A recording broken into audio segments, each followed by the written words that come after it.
So now we're on tasting some of Lucky Lab beers. We got a really awesome assortment of some of the unique stuff they're producing. So what's the first up? First we're going to start with our fresh hop Pilsner. Usually we do a fresh hop ale, and actually Abby brewed one at Hawthorne this year. And we had some Pilsner yeast, and so I decided to do a fresh hop Pilsner instead. Just want to do something a little different with the fresh hops. And this is one of my favorite beers, not so much just because of the way it tastes, but just the fact that all the hops that are in here were all grown by, you know, friends and family, and everybody comes down and we all have our hop harvest and pick hops and throw it in the beer the next day, and it's kind of a good sense of community, and it's reaping the benefits of hard work right here. Yeah, cheers.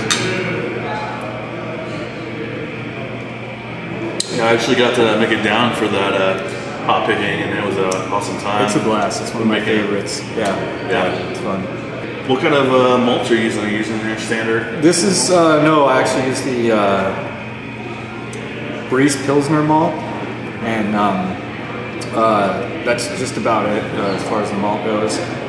Really, really low grain bill. I wanted the hops to stand out above all else, and not focus so much on the malt or the yeast character of it, and just kind of give the fresh hop thing a different feel.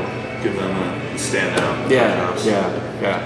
And what kind of, you said Pilsner yeast? Like what specific yeast? It's the Budvar yeast from Y Yeast. I think the number is either 2000 or 2001. I'm not totally sure on that, but yeah, it was a lot of fun to pick and a lot of fun to make.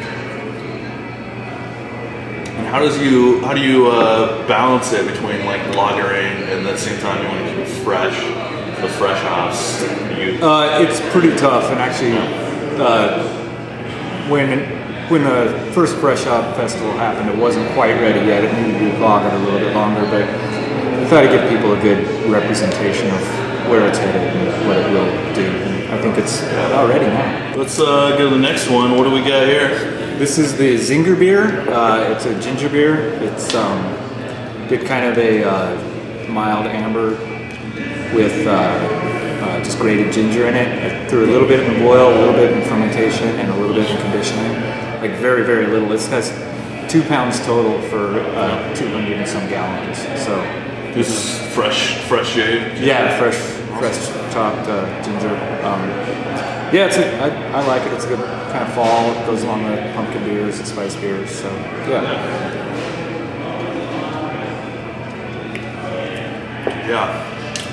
Yeah, I think I've had this before. Has there been multiple batches of this? Yeah. This one tastes a little bit more like gingery than the last one I had. Every time I make it, I kind of tweak a little bit with when I add the ginger and what stage and all of that stuff, how much I add to different ones. It's definitely a work in progress, and we only brew about 3 batches a year, so it's taking a lot of notes and trying to remember what it tasted like last year and how I want to change that. This is by far the best batch I've had. This is honestly, it's way better than the batch I think I had like a long time ago. Thank you. Ginger is really tricky because it's either not there at all or it's just overpowering. So especially fresh ginger, it's tricky to get that right ratio at the right place and the right time and all that stuff. Yeah. And this has no hops in it at all.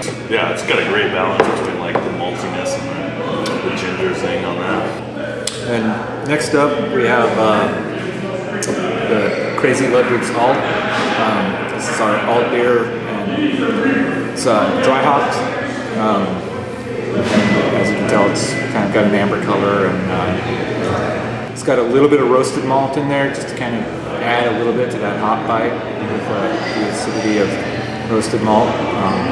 It's one of our more popular beers, one of our best sellers. Can you tell us a little bit more about alt beer for those who are not familiar with the style?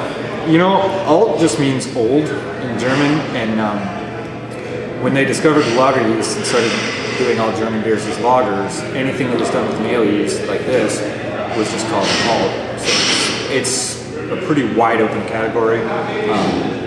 As far as style goes, I know some people's alt is the color of porter, and some people are kind of straw colored. So we can really do pretty much anything with an alt, and well, cheers.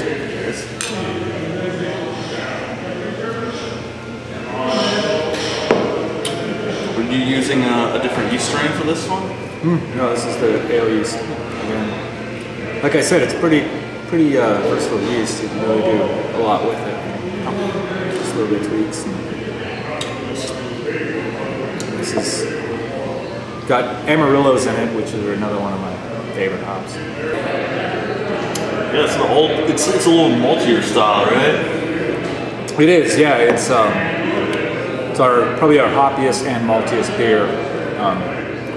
It's like IPAs. It's probably got about as much hop in it, and like a really good sweet amber or something like that. It's got about the same malt in it. So it's kind of a blending of several different styles. Yeah, it almost has like a really smooth caramel base, almost like a lager, but with that like really nice floral, and it takes a little bit of that citrus from the Amarillo in it. It's a Northwest style. And then up next we have the barley wine. This is one of my favorites in previous years. I had a bottle of this. It was just a hand bottle before you guys were actually pressurizing the bottles, and I saved it for a couple years, and I was a little nervous that it would be okay, but I opened it to barley wine tasting, and it was awesome. Really? It was still good. Good. It was actually like we did a vote, and it was in I think it was like the second or third out of like 30 barley wines. Cool. Yeah. Awesome. Yeah. This is the Old Yeller.